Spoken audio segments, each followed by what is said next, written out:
ਰੋਜ਼ਾਨਾ Spokesman TV ਦੇਖ ਰਹੇ ਸਾਰੇ ਦਰਸ਼ਕਾਂ ਦਾ ਸਵਾਗਤ ਹੈ। ਜੇਕਰ ਅਸੀਂ ਇਸ ਵਕਤ ਮੀਟਿੰਗ ਦੀ ਗੱਲ ਕਰ ਲਈਏ, 9ਵੇਂ ਗੇੜ ਦੀ ਮੀਟਿੰਗ ਹੈ, ਪਰ ਜਦੋਂ ਸੁਪਰੀਮ ਕੋਰਟ ਦਾ ਫੈਸਲਾ ਆਉਂਦਾ ਹੈ ਤੇ ਉਸ ਤੋਂ ਬਾਅਦ ਪਹਿਲੀ ਬੈਠਕ ਹੈ। ਸੁਪਰੀਮ ਕੋਰਟ ਦੇ ਫੈਸਲੇ ਤੋਂ ਬਾਅਦ ਕਿਸਾਨਾਂ ਤੇ ਸਰਕਾਰ ਵਿਚਾਲੇ ਪਹਿਲੀ ਬੈਠਕ ਹੈ ਤੇ ਬਹੁਤ ਅਹਿਮ ਇਹ ਬੈਠਕ ਮੰਨੀ ਜਾ ਰਹੀ ਹੈ। ਨਾਲ ਦੀ ਨਾਲ ਵੱਡੇ ਸਵਾਲ ਵੀ ਖੜੇ ਕਰਦੀ ਹੈ ਬੈਠਕ ਕਿ ਇਸ बैठक के विचों कुछ निकल के सामने आएगा। तस्वीर तुहानूं दिखा रहे हैं कि बसां दे विच किसान आगू ने जो चढ़ रहे हैं, कुछ ही समय बाद जिहड़े कि इत्थों रवाना होणगे। 12 वजे अज बैठक है तो इस बैठक का वड्डी गल यह है कि इस बैठक के विचों अज की निकलेगा कि सुप्रीम कोर्ट का फैसला है कि कानूनां ते लागू करन ते रोक लगदी है तो उस तों बाद अज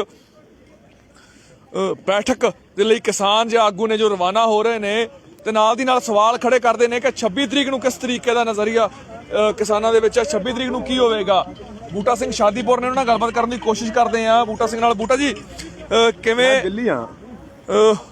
जरूर गलबात करांगे कि अज दी मीटिंग नूं किवें मनदे ने कि वजूद किस तरीके दा मनदे ने अज दी मीटिंग दा। ते वड्डी गल इह है कि अज दी मीटिंग दे विचों की निकल के सामने आवेगा। मैं हुणे करदा बूटा जी किवें मनदे हो सुप्रीम कोर्ट दे फैसले तो बाद पहली मीटिंग है किसानां दे सरकार विचाले, वैसे 9वें गेड़ दी मीटिंग है, की नतीजा निकलूगा, की उम्मीदां ने इस बैठक तो? कोई उम्मीद नहीं। जो पिछलियां वाले वेखी तो कोई उम्मीद नहीं हैगी है ना। तो सरकार नूं नवेड़ना चाहिए। वैसे अज मैनूं हुणे तुहाडे किसी पत्रकार दे राहीं पता लग्या भी जस्टिस जिहड़े ने उन्हां ने भी ये गल कही है भी ये कानून जे रद्द ना होए देश का बहुत वड्डा नुकसान हो जाऊगा। चल साडी नहीं मनदे, उन्हां दी मन लेना जरूर जताईयां गईयां। सुप्रीम कोर्ट जो फैसला सुनाउंदी है, CGI ने चिंतावां जरूर जताईयां कि बजुर्ग बैठे ने, मौतां हो रही ने, कई तरह दी समस्यावां ने, वो नहीं चाहुंदे कि हिंसक घटनावां होण। पर उस तो बाद सरकार नूं झाड़ पैंदी है कि कोई फैसला क्यों नहीं किया जा रहा 8 बैठकां दौरान भी। देखो ਕੱਲੀ ਝਾੜ ਨਾਲ ਨਹੀਂ, ਮੇਰੇ ਖਿਆਲ ਸੁਪਰੀਮ ਕੋਰਟ ਵੀ ਰੱਦ ਕਰ ਸਕਦੀ ਹੈ, ਐਸੀ ਗੱਲ ਨਹੀਂ। ਕੋਈ ਸੁਪਰੀਮ ਕੋਰਟ ਨੂੰ ਚਲੋ ਉਹਨਾਂ ਨੇ ਪਤਾ ਨਹੀਂ ਕਿਹੜੇ ਹਿਸਾਬ ਨਾਲ ਨਹੀਂ ਕੀਤਾ, ਲੇਕਿਨ ਅਸੀਂ ਵੀ ਚਾਹੁੰਦੇ ਹਾਂ ਕਿ ਖੁਦ ਸਰਕਾਰ ਕਰੇ। ਸਰਕਾਰ ਨੇ ਬਣਾਏ ਨੇ ਕਾਨੂੰਨ, ਸਰਕਾਰ ਹੀ ਇਹਨਾਂ ਨੂੰ ਰੱਦ ਕਰੇ ਤਾਂ ਵਧੀਆ ਗੱਲ ਆ। ਅੱਛਾ, ਸੁਪਰੀਮ ਕੋਰਟ ਉਹ ਕੰਮ ਕਰ ਗਈ ਜੋ ਸਰਕਾਰ ਕਿਤੇ ਨਾ ਕਿਤੇ ਕਰਨਾ ਚਾਹੁੰਦੀ ਸੀ। ਇਹ ਲੱਗਦਾ ਆ ਵੀ ਸਰਕਾਰ ਪਰ ਅੱਕ ਨਹੀਂ ਚੱਬਦੀ ਸੀ। ਕੀ ਮੰਨ ਲਈਏ ਸੁਪਰੀਮ ਕੋਰਟ ਸੇਫ ਸ਼ੀਲਡ ਹੋਣ ਸਰਕਾਰ ਦੀ? बस जो समझ लो यही जो तुसीं कहता सारा कुछ ठीक है। मैं तो कुछ नहीं कहता, मैं तो इक्को गल ही कहना भी केंद्र नूं सुप्रीम कोर्ट नूं अपना कद जिहड़ा उहनूं बरकरार रखना चाहिए, अपनी अहमियत बरकरार रखनी चाहिए। उन्हां नूं कहे कि झुकना नहीं चाहिए। बेशक कोई बदलता है, कोई करता है, जो कुछ करता है इधर उधर कर देन, इस तो उपर दा कर नहीं सकते कुछ भी। उन्हां नूं अपना कद जिहड़ा बरकरार रखना चाहिए। जे तो डिगदे जांदे ने उन्हां नूं डिगना नहीं चाहिए। सो सुप्रीम कोर्ट की भरोसेयोगता दे भी सवाल उठदा आ कि एक मैंबर जो मीटिंग में जो कमेटी बनाई गई शामिल किए जाते हैं तो उस तो बाद वो अपना नाम आ वापस लेंदे ने। सो किसान आगूआं की गल कर लईए तो किसान आगू अज किते ना किते उन्हां दा कहना है कि मीटिंग बहुत अहम है पर उम्मीदां घट ने कि अज की मीटिंग में कुछ हल होवेगा, कि अज कोई फैसला निकल के आवेगा। वड्डा सवाल इत्थे खड़ा हुंदा आ। किवें देखदे हो जी अज की मीटिंग दा? क्योंकि लगातार 8 मीटिंगां हो गईयां, 9वीं मीटिंग मैं इधरों कह देना, पर सुप्रीम कोर्ट के फैसले तो बाद पहली मीटिंग है। जी उम्मीद किड्डी क वड्डी है एतकी? देखो जी, आस दे नाल ही निराशा तो मर जाता हुंदा, जिहड़ा निराश हो जाए। आस नाल चले हैं, आस करते हैं कि अपने देश की सरकार नूं असीं फिर दसना चाहुंदे हैं कि ये देश दे लोग आ जिहड़े तुहाडे तो चंगे फैसले की उड़ीक करते हैं। सुप्रीम कोर्ट ने फैसला गलत किया, उहदी एक उदाहरण सामने है कि उन्हां दी ही कमेटी बनाई होई विचों मान साहब जिहड़े आ इस्तीफा दे गए। कारण की बनिया, जवाब हुण सरकार देवे कि किस तरह का दबाव सी, किहदे करके उन्होंने इस्तीफा दिता। कि वो इनडायरैक्टली उन्होंने ये तो नहीं जताया कि तुहाडे जिहड़े इन्हां लोकां दे उत्ते फैसले थोप रहे आ, साडे देश की कानून व्यवस्था ते साडे देश की सरकार गलत राह ते चली हुई है। इहदा एक संकेत है मान साहब ने दिता। सो सरकार गलत राह ते चली हुई है, संकेत भुपिंदर मान दे विड्रॉ जिहड़ा नाम किया गया वो तो मिलदा आ। तस्वीरां तुहानूं दिखाउने आ कि बस दे विच किसान आगू ने सवार हो चुके ने ते अज की मीटिंग 9वें गेड़ दी मीटिंग जरूर नज़रां बनिया हुई ने, सब दियां तिखियां नज़रां इस बैठक ते ने कि इस बैठक दे विचों की निकल के सामने आवेगा। ये अज की बैठक दे विच कोई अजिही चीज या कोई अजिहा ठोस संकेत जिस तो मान लीए कि बैठक दे विचों कि आने वाले दिनों के किसानां दा फैसला हो जाएगा। सो मीटिंगां दा दौर लगातार जारी है, पर सवाल इत्थे खड़े होंदे है कि इस मीटिंग के दौरान कोई नतीजा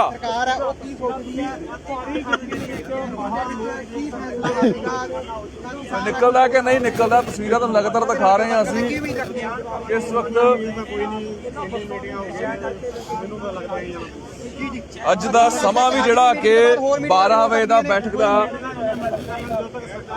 ਇਸ ਮੀਟਿੰਗ ਦੇ ਵਿੱਚੋਂ ਕੀ ਸਰਕਾਰ ਸੀ ਜਿਹੜੀ ਉਹ ਮੂਲਧਾਰੀ ਬੈਠੀ ਰਹੀ ਜੀ ਨਿਕਲੇਗਾ। ਸੋ ਸਰਕਾਰ ਦੀ ਜੋ ਗੱਲ ਕਰਦੇ ਆ ਤਾਂ ਸਰਕਾਰ ਕਿਤੇ ਨਾ ਕਿਤੇ ਹੁਣ ਤੱਕ ਮੋਹਣ ਧਾਰ ਦੀ ਨਜ਼ਰ ਆਈ ਹੈ। ਬੇਸ਼ੱਕ ਸੁਪਰੀਮ ਕੋਰਟ ਨੇ ਝਾੜ ਪਾਈ, ਕਿਸ ਝਾੜ ਦੌਰਾਨ ਵੀ ਕੋਈ ਲੱਗਦਾ ਸੀ ਕਿ ਕਿਸਾਨਾਂ ਦੇ ਹੱਕ ਦੀ ਗੱਲ ਕੀਤੀ ਜਾਂਦੀ ਹੈ, ਲੇਕਿਨ ਜਿਹੜਾ ਕਿ 26 ਤਰੀਕ ਤੋਂ ਕੋਈ ਪਹਿਲਾਂ ਠੋਸ ਨਤੀਜਾ ਨਹੀਂ ਨਿਕਲਿਆ। ਸਰਕਾਰ ਉਹ ਕਰ ਸਕਦੀ ਹੈ ਜਾਂ ਅੱਜ ਮੀਟਿੰਗ ਦੇ ਵਿੱਚ ਹੱਲ ਕੱਢ ਕੇ ਦੇ ਦੂਗੀ। ਸੋ ਕਿਸਾਨਾਂ ਦਾ ਕਹਿਣਾ ਆ ਕਿ ਜਿਸ ਤਰੀਕੇ ਦੇ ਫੈਸਲੇ ਜਾਂ ਸੁਪਰੀਮ ਕੋਰਟ ਦਾ ਜੋ ਰਵੱਈਆ ਅਸੀਂ ਕਹਿ ਸਕਦੇ ਹਾਂ ਤਾਂ ਜ਼ਰੂਰ ਇਹ ਲੱਗਦਾ ਸੀ ਕਿ ਕਿਸਾਨਾਂ ਦੇ ਹੱਕ ਵਿੱਚ ਹੈ, ਪਰ ਜਦੋਂ ਬਾਅਦ ਵਿੱਚ ਕਾਨੂੰਨਾਂ ਤੇ ਰੋਕ ਲੱਗਦੀ ਹੈ, ਸੁਪਰੀਮ ਕੋਰਟ ਦੇ ਫੈਸਲੇ ਨੂੰ ਕਿਵੇਂ ਦੇਖਦੇ ਹੋ? ਹਾਲਾਂਕਿ ਇਹ ਚਰਚਾ ਪਹਿਲਾਂ ਵੀ ਹੋਈ ਸੀ, ਕਾਨੂੰਨਾਂ ਤੇ ਸਸਪੈਂਡ ਕਰ ਲੈਂਦੇ ਆ, ਜਿੰਨਾ ਚਿਰ ਕੋਈ ਹੱਲ ਨਹੀਂ ਨਿਕਲਦਾ ਉਹਨਾਂ ਚਿਰ ਸਸਪੈਂਡ ਰਹਿਣਗੇ। ਮੰਨਦੇ ਹੋ ਵੀ ਕਿਤੇ ਨਾ ਕਿਤੇ ਕਿਸਾਨਾਂ ਦੀ ਜਿੱਤ ਹੋਈ ਹੈ ਜਾਂ ਸੁਪਰੀਮ ਕੋਰਟ ਨੇ ਕੋਈ ਫੈਸਲਾ ਗਲਤ ਮੰਨਦੇ ਉਹਦਾ? ਦੇਖੋ ਜੀ, ਅਸੀਂ ਇਹਨੂੰ ਕਿਸਾਨਾਂ ਦੀ ਜਿੱਤ ਅਜੇ ਮੰਨ ਨਹੀਂ ਸਕਦੇ, ਕਿਉਂਕਿ ਸਾਡਾ ਜਿਹੜਾ ਮੁੱਖ ਮੁੱਦਾ ਸੀ ਉਹ ਇਹ ਸੀਗਾ ਵੀ ਬਿੱਲ ਵਾਪਸ ਹੋਣ। ਸਸਪੈਂਸ਼ਨ ਤਾਂ ਕਦੇ ਵੀ ਰਿਵੋਕ ਹੋ ਸਕਦੀ ਹੈ ਜੀ। ਐਂਡ ਮੋਰਓਵਰ ਜਿਹੜੀ ਕਮੇਟੀ ਇਹਨਾਂ ਨੇ ਫਾਰਮ ਕੀਤੀ ਹੈ ਜੀ, ਉਹੀ ਬੰਦੇ ਹੈ ਜਿਹੜੇ ਬੇਸਿਕਲੀ ਲਾਅ ਫਰੇਮਿੰਗ ਦੇ ਪਿੱਛੇ ਸੀਗੇ। ਤਾਂ ਕੀ ਜਿਹੜੀ ਚੀਜ਼ ਮੈਂ ਬਣਾਈ ਹੈ ਤੇ ਮੈਂ ਉਹਦੇ ਅਗੇਂਸਟ ਬਾਅਦ ਚ ਕਿਵੇਂ ਬੋਲੂੰਗਾ? ਤਾਂ ਸਾਰਾ ਇਹਦੇ ਚ ਮੈਂ ਇਹ ਨਹੀਂ ਕਹਿ ਸਕਦਾ। ਸਾਨੂੰ ਅਜੇ ਵੀ ਆਸ ਹੈ, ਸੁਪਰੀਮ ਕੋਰਟ ਤੇ ਪੂਰੀ ਆਸ ਵੱਜੀ ਵੀ ਹੈ।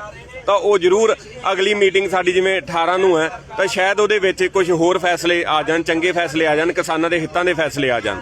ਤਾਂ ਅਸੀਂ ਇਹਦੇ ਤੇ ਅਜੇ ਡਟੇ ਰਵਾਂਗੇ ਜੀ। ਬੇਸ਼ੱਕ ਸੁਪਰੀਮ ਕੋਰਟ ਦੀ ਅਸੀਂ ਬਹੁਤ ਇੱਜ਼ਤ ਕਰਦੇ ਹਾਂ ਜੀ। ਗੁਰੂ ਘਰ ਤੋਂ ਬਾਅਦ ਜੇ ਕੋਈ ਦੂਜੀ ਥਾਂ ਜਿੱਥੇ ਅਸੀਂ ਇੱਜ਼ਤ ਨਾਲ ਜਾਂਦੇ ਹਾਂ ਜੀ, ਜਾਂ ਜਿੱਥੇ ਸਾਨੂੰ ਵਿਸ਼ਵਾਸ ਹੈ, ਤਾਂ ਉਹ ਸੁਪਰੀਮ ਕੋਰਟ ਹੀ ਹੈ। ਤੁਸੀਂ ਕਹਿੰਦੇ ਸੁਪਰੀਮ ਕੋਰਟ ਤੇ ਵਿਸ਼ਵਾਸ ਹੈ, ਲੇਕਿਨ ਇੱਕ ਸਵਾਲ ਉਸ ਮੈਂਬਰੀ 4 ਮੈਂਬਰੀ ਕਮੇਟੀ ਦੇ ਵੀ ਖੜਾ ਹੋ ਜਾਂਦਾ ਹੈ, ਉਹਦੇ ਭਰੋਸੇਯੋਗਤਾ ਤੇ, ਕਿ ਇੱਕ ਮੈਂਬਰ ਨਾਮ ਵਿਡਰਾਅ ਕਰਾ ਲੈਂਦੇ ਨੇ। ਬਿਲਕੁਲ ਜੀ, ਜਦੋਂ ਬੰਦੇ ਨੂੰ ਲੱਗੇ ਪਤਾ ਵੀ ਮੈਂ ਕੋਈ ਗਲਤ ਚੀਜ਼ ਕਰ ਰਿਹਾ, ਉਹਨਾਂ ਨੇ ਪਹਿਲਾਂ ਆਲਰੇਡੀ ਜਿਹੜੇ ਬੰਦੇ ਨੇ, ਮੈਂ ਉਹਨਾਂ ਤੇ ਕਮੈਂਟ ਕੀ ਕਰਾਂ ਵੀ ਜਿਹੜੇ ਬੰਦੇ ਨੇ, ਜਿਹੜੇ ਪੋਲੀਟੀਕਲ ਪਾਰਟੀ ਦੇ ਬੰਦੇ ਆ, ਉਹ ਵਿੱਚ ਜੇ ਆਪਾਂ ਲਵਾਂਗੇ ਉਹਦੇ ਵਿੱਚ, ਕਿਉਂਕਿ ਇਹਦੇ ਵਿੱਚ ਉਹ ਕਾਂਗਰਸ ਨਾਲ ਰਿਲੇਟਡ ਸੀਗੇ ਜੀ, ਬਾਕੀ ਬੰਦੇ ਜਿਹੜੇ ਬੀਜੇਪੀ ਦੇ ਹੀ ਆਲਮੋਸਟ। ਤਾਂ ਸਰ ਕਿਤੇ ਨਾ ਕਿਤੇ ਉਹਨਾਂ ਨੂੰ ਲੱਗਿਆ ਕਿ ਮੈਂ ਕੁਝ ਗਲਤ ਸਟੈਪ ਲੈ ਰਿਹਾ। ਉਹਨਾਂ ਦੀ ਫੈਮਿਲੀ ਨੇ ਕਿਹਾ ਹੋਣਾ ਵੀ ਆਪਾਂ ਕਿਉਂ ਜਾ ਰਹੇ ਹਾਂ ਕਿਸਾਨਾਂ ਦੇ ਉਲਟ, ਵੀ ਅਖੀਰਲਾ ਕਿੱਤਾ ਉਹਨਾਂ ਦਾ ਵੀ ਪਹਿਲਾਂ ਮੁੱਢਲਾ ਕਿੱਤਾ ਕਿਸਾਨੀ ਹੈ। ਤਾਂ ਉਹਨਾਂ ਦੇ ਸ਼ਾਇਦ ਜ਼ਮੀਰ ਜਾਗ ਪਿਆ ਮੇਰੇ ਹਿਸਾਬ ਤੇ। ਭੁਪਿੰਦਰ ਸਿੰਘ, ਤੁਸੀਂ ਕਹਿੰਦੇ ਹੋ ਵੀ ਸੀਜੀਆਈ ਦਾ ਜ਼ਮੀਰ ਜਾਗ ਗਿਆ, ਜਸਟਿਸ ਦਾ ਜ਼ਮੀਰ ਜਾਗ ਗਿਆ, ਪਰ ਗੱਲ ਕਰਦੇ ਆ ਤਾਂ ਨੌਜਵਾਨਾਂ ਦੀ ਜੇ ਫੈਸਲੇ ਦੀ ਗੱਲ ਕਰ ਲਈਏ ਤਾਂ ਤੁਹਾਨੂੰ ਕੀ ਲੱਗਦਾ ਹੈ ਵੀ ਅੰਤ ਗੱਲ ਖਤਮ ਕਿੱਥੇ ਹੋਊਗੀ? ਫੈਸਲਾ ਨਿਬੇੜਾ ਕਿਵੇਂ ਹੋਊ? ਨਿਬੇੜਾ ਇਸੇ ਤੇ ਹੋਊਗਾ ਜੀ, ਜਿਹੜੇ 3 ਬਿੱਲ ਹੈ ਇਹ ਵਾਪਸ ਲਏ ਜਾਣਗੇ। ਉਸ ਤੋਂ ਬਾਅਦ ਨਵੀਂ ਇਹ ਕਮੇਟੀ ਬਣਾ ਦੇਣ, ਉਹਦੇ ਕੋਲੇ ਸਾਡੀਆਂ ਯੂਨੀਅਨਸ ਜਾਣਗੀਆਂ। ਜੇ ਕੋਈ ਇਹਨਾਂ ਨੇ ਰਿਫਾਰਮਸ ਲੈ ਕੇ ਆਉਣੇ ਆ, ਇਹ ਤਾਂ ਕਾਲੇ ਬਿੱਲ ਹੈ ਜੀ। ਰਿਫਾਰਮਸ ਅੱਜ ਦੀ ਨੀਡ ਆ ਆਪਾਂ ਨੂੰ, ਐਗਰੀਕਲਚਰ 'ਚ ਰਿਫਾਰਮਸ ਆਲਰੇਡੀ ਆਪਣਾ। ਆਪਾਂ ਜੇ ਕੋਈ ਬਿੱਲ ਇੱਥੋਂ ਵਾਪਸ ਹੁੰਦੇ ਆ, ਕੋਈ ਜਿੱਤ ਕੇ ਨਹੀਂ ਚੱਲੇ। ਉਸ ਤੋਂ ਬਾਅਦ ਸਾਡੀ ਜਿਹੜੀ ਲੜਾਈ ਹੈ ਉਹ ਅਜੇ ਵੀ ਜ਼ੀਰੋ ਤੇ ਖੜੀ ਹੈ। ਸਾਨੂੰ ਐਗਰੀਕਲਚਰ 'ਚ ਰਿਫਾਰਮਸ ਚਾਹੀਦੇ, ਉਹ ਰਿਫਾਰਮਸ ਨਹੀਂ ਮਿਲ ਰਹੇ। ਉਹ ਰਿਫਾਰਮਸ ਉਦੋਂ ਹੀ ਮਿਲਣਗੇ ਜਦੋਂ ਗਵਰਨਮੈਂਟ ਇਹਦੇ ਲਈ ਕੀਨ ਹੋਊਗੀ। ਗਵਰਨਮੈਂਟ ਨੂੰ ਚਾਹੀਦੇ ਫਦਰ ਇਹਦੇ ਲਈ ਰਿਫਾਰਮਸ ਲੈ ਕੇ ਆਵੇ, ਨਵੇਂ ਬਿੱਲ ਲੈ ਕੇ ਆਵੇ, ਜਿਨ੍ਹਾਂ ਦੇ ਵਿੱਚ ਸਾਨੂੰ ਨਾਲ ਇਨਵੋਲਵ ਕਰੇ, ਸਾਡੀਆਂ ਯੂਨੀਅਨਸ ਤੋਂ ਕਰੇ, ਸਾਡੇ ਨਾਲ ਮੀਟਿੰਗਸ ਕਰੇ, ਅਸੀਂ ਵੀ ਇਨਪੁਟਸ ਦੇਈਏ ਉਹਨਾਂ ਨੂੰ। ਸੋ ਹੁਣ ਦੇਖਣਾ ਇਹ ਹੈ ਕਿ ਰਿਫਾਰਮ ਹੁੰਦੇ ਨੇ ਜਾਂ ਨਹੀਂ। ਹਰਮੀਤ ਕਾਦੀਆਂ ਸਾਡੇ ਨਾਲ ਨੇ, ਉਹਨਾਂ ਨਾਲ ਗੱਲਬਾਤ ਕਰਦੇ ਆ ਕਿ ਉਹ ਕਿਵੇਂ ਦੇਖਦੇ ਨੇ ਸੁਪਰੀਮ ਕੋਰਟ ਦੇ ਫੈਸਲੇ ਤੋਂ ਬਾਅਦ ਪਹਿਲੀ ਮੀਟਿੰਗ। ਸੁਪਰੀਮ ਕੋਰਟ ਦੇ ਫੈਸਲੇ ਤੋਂ ਬਾਅਦ ਪਹਿਲੀ ਮੀਟਿੰਗ, ਕਿਤੇ ਇਹ ਤਾਂ ਨਹੀਂ ਲੱਗਦਾ ਵੀ ਰਿਵਾਈਂਡ ਹੋ ਗਿਆ ਸਾਰਾ ਕੁਝ, ਦੁਬਾਰਾ ਮੁੜ ਤੋਂ ਸ਼ੁਰੂ ਕਰਨਾ ਪਊਗਾ? ਦੇਖੋ, ਇਹ ਜੋ ਨੈਗੋਸ਼ੀਏਸ਼ਨਾਂ ਚੱਲਦੀਆਂ ਜਾਂ ਇਹਨਾਂ ਦੀਆਂ ਮੀਟਿੰਗਾਂ ਚੱਲਦੀਆਂ ਨੇ, ਇਹ ਅਸਲ ਟੇਬਲ ਟਾਕ ਤੋਂ ਹਾਰ ਚੁੱਕੀ ਸਰਕਾਰ। ਇਹਨਾਂ ਨੇ ਟੇਢੇ ਤਰੀਕੇ ਨਾਲ ਸੁਪਰੀਮ ਕੋਰਟ ਤੋਂ ਸਾਡੀ ਬਾਹ ਮਰੋੜ ਦੀ ਕੋਸ਼ਿਸ਼ ਕੀਤੀ ਆ। 4 ਮੈਂਬਰੀ ਕਮੇਟੀ ਬਣਾਈ ਸੀ, ਉਹਦੀ ਪਹਿਲਾਂ ਹੀ ਫੂਕ ਨਿਕਲ ਗਈ। 1 ਮੈਂਬਰ ਤਾਂ ਪਹਿਲਾਂ ਹੀ ਅਸਤੀਫਾ ਦੇ ਗਿਆ। ਠੀਕ ਹੈ ਜੀ। ਉਸ ਤੋਂ ਬਾਅਦ ਅੱਜ ਦੀ ਮੀਟਿੰਗ, ਬਿਲਕੁਲ ਤੁਹਾਡੀ ਗੱਲ ਠੀਕ ਆ ਵੀ ਐਂ ਲੱਗਦਾ ਵੀ ਦੁਬਾਰਾ ਉਹੀ ਕਮੇਟੀ ਬਾਰੇ ਗੱਲ ਵਿਚਾਰ ਕਰਨਗੇ ਵੀ ਉਸ ਪੇਸ਼ ਹੋ ਜਾਓ। ਅੱਗੇ ਤੁਹਾਡੇ ਮਾਧਿਅਮ ਬਣਾਏ, ਅਸੀਂ ਸਾਡੀ ਸੰਯੁਕਤ ਮੋਰਚੇ ਨੇ ਦੱਸਿਆ ਵੀ ਅਸੀਂ ਨਹੀਂ ਪੇਸ਼ ਹੋਣਾ, ਨਾ ਅਸੀਂ ਇਹਦੇ ਭਾਗ ਬਣਨਾ, ਨਾ ਅਸੀਂ ਪੇਸ਼ ਹੋਣਾ।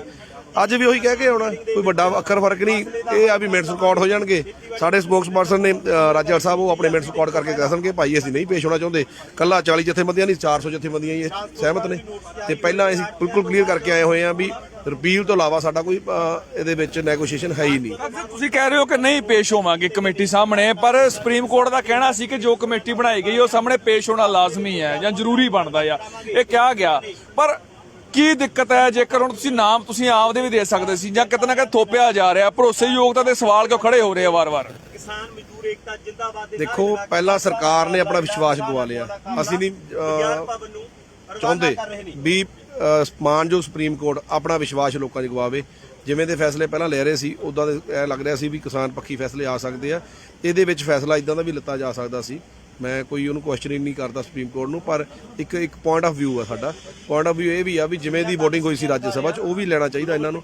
ਤੇ ਦੂਜੀ ਜਿਹੜੀ ਕਨਸਟੀਟਿਊਸ਼ਨ 'ਚ ਲਿਖਿਆ ਹੋਇਆ ਵੀ ਸਟੇਟ ਅਫੇਅਰਸ ਨੇ ਐਗਰੀਕਲਚਰ ਤੇ ਮਾਰਕੀਟਿੰਗ, ਇਹ ਦੋ ਬਹੁਤ ਵੱਡੇ ਸਬੂਤ ਸੀ। ਕੋਈ ਇਹਦੀ ਗਵਾਹ ਪੇਸ਼ ਦੀ ਲੋੜ ਨਹੀਂ ਸੀ, ਕਾਨੂੰਨ ਦੇ ਕਾਗਜ਼ ਰੱਖ ਦਿੰਦੇ। ਤੇ ਦੂਜੀ ਜਿਹੜੀ ਮਿੰਟਸ ਰਿਕਾਰਡ ਹੋਏ ਆ ਰਾਜ ਸਭਾ 'ਚ ਉਹ ਪੇਸ਼ ਹੋ ਜਾਣੇ ਸੀਗੇ। ਗਵਰਨਮੈਂਟ ਦੇ ਦੋ ਕਾਗਜ਼ ਸੀਗੇ ਜਿਹੜੇ ਬਹੁਤ ਵੱਡੇ ਸੀਗੇ ਵੀ ਇਸ ਕਾਨੂੰਨ ਨੂੰ ਵਾਪਸ ਲੈਣ ਦੇ ਜਾਂ ਇਹਨੂੰ ਰੱਦ ਕਰਨ ਦੇ ਵਿੱਚ। ਇਸ ਕਰਕੇ ਸੁਪਰੀਮ ਕੋਰਟ ਵੀ ਮੈਂ ਤੁਹਾਡੇ ਮਾਧਿਅਮ ਲਈ ਕਹਿਣਾ ਹੀ ਚਾਹੁੰਦਾ ਵੀ ਕਿਸਾਨਾਂ ਦੀ ਆਵਾਜ਼ ਹੀ ਸਮਝ ਲਓ, ਜਥੇਬੰਦੀਆਂ ਦੀ ਨਹੀਂ। ਕਿਸਾਨਾਂ ਦੀ ਆਵਾਜ਼ ਵੀ ਇਹ ਹੈ ਵੀ ਆਪਣੀ ਜਿਹੜੀ ਉਹਨਾਂ ਦੀ ਪਹੁੰਚ ਆ, ਜਿਹੜੀ ਉਹਨਾਂ ਦੀ ਮਾਨ ਸਨਮਾਨ ਆ ਵੀ ਉਹਨੂੰ ਕਾਇਮ ਰੱਖੇ। ਇਹ ਕਮੇਟੀਆਂ 'ਚ ਕੁਝ ਨਹੀਂ ਪਿਆ। ਅਸੀਂ ਪਹਿਲੇ ਦਿਨ ਤੋਂ ਕਮੇਟੀਆਂ ਨੂੰ ਠਕਰਾ ਰਹੇ ਹਾਂ ਕਿਉਂਕਿ ਕਮੇਟੀਆਂ ਇੱਥੇ ਬਹੁਤ ਬਣੀਆਂ ਨੇ। ਕਮੇਟੀਆਂ ਖੇਤੀ ਵਾਲੀ ਬਣਦੀਆਂ ਨੇ, ਕਿਸੇ ਐਗਰੀਕਲਚਰ ਦਾ ਕੰਮ ਹੋਵੇ ਤਾਂ ਕਮੇਟੀ ਬਣਾ ਦਿੰਦੇ ਆ। ਇੰਡਸਟਰੀ ਦਾ ਕੋਈ ਲੋਨ ਮਾਫ ਕਰਨੇ ਹੋਵੇ ਤਾਂ ਜਦੀ ਮਾਫ ਹੋਣ ਤੋਂ ਬਾਅਦ ਅਖਬਾਰਾਂ 'ਚ ਛਪਦਾ ਵੀ ਇੰਨਾ ਲੋਨ ਫਲਾਣੀ ਸਿੱਖ ਇੰਡਸਟਰੀ ਸੀ ਉਹਦਾ ਮਾਫ ਹੋ ਚੁੱਕਿਆ। ਤੇ ਸਾਡੇ ਵੇਲੇ ਹਮੇਸ਼ਾ ਕਮੇਟੀਆਂ ਬਣਦੀਆਂ ਭਲਾ ਲੋਨ ਮਾਫ ਦੀ ਹੋਣ, ਭਲਾ ਸੁਸਾਈਡ ਦੀ ਹੋਣ, ਭਲਾ ਅੱਜ ਦੇ ਲਾਅ ਦੀਆਂ ਹੋਣ। ਇਸ ਕਰਕੇ ਕਮੇਟੀਆਂ ਤੋਂ ਨਫ਼ਰਤ ਹੋ ਚੁੱਕੀ ਆ। ਮੈਂਟਲੀ ਤੌਰ ਤੇ ਅਸੀਂ ਕਮੇਟੀਆਂ ਤੋਂ ਅੱਕ ਚੁੱਕੇ ਆ। ਇਹਨਾਂ ਨੂੰ ਸਮਝਦੇ ਵੀ ਠੰਡੇ ਬਸਤੇ 'ਚ ਗੱਲ ਪਾਉਣੀ, ਕਿਉਂਕਿ 2 ਮਹੀਨੇ 10 ਦਿਨ ਦਾ ਉਹਨਾਂ ਨੂੰ ਟਾਈਮ ਦਿੱਤਾ ਗਿਆ ਜਿਹੜਾ ਕਿ ਬਹੁਤ ਲੰਬਾ ਟਾਈਮ ਸੀ।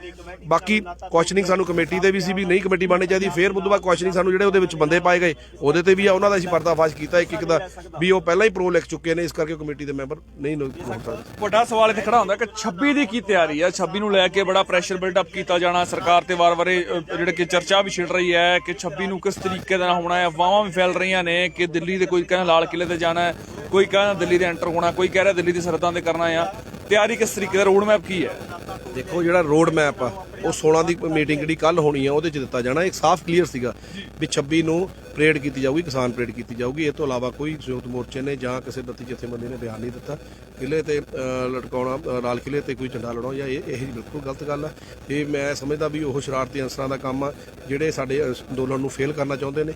ਸ਼ਾਂਤਮਈ ਤਰੀਕੇ ਨਾਲ ਅਸੀਂ ਅੰਦੋਲਨ ਕਰ ਰਹੇ ਹਾਂ। ਅਗਲਾ ਅੰਦੋਲਨ ਵੀ ਅਸੀਂ ਸ਼ਾਂਤਮਈ ਰੱਖਣਾ। ਇਸ ਕਰਕੇ ਪਰੇਡ ਮਾਰਚ ਜ਼ਰੂਰ ਅਸੀਂ ਐਲਾਨ ਕੀਤਾ ਹੋਇਆ ਕਿਉਂਕਿ ਤਿਆਰੀ ਕਰਨੀ ਸੀਗੀ। ਯੂਪੀ 'ਚੋਂ, ਹਰਿਆਣੇ 'ਚੋਂ, ਪੰਜਾਬ 'ਚੋਂ, ਰਾਜਸਥਾਨ 'ਚੋਂ, ਮੱਧ ਪ੍ਰਦੇਸ਼ 'ਚੋਂ ਕਿਸਾਨ ਆਉਣੇ ਸੀ।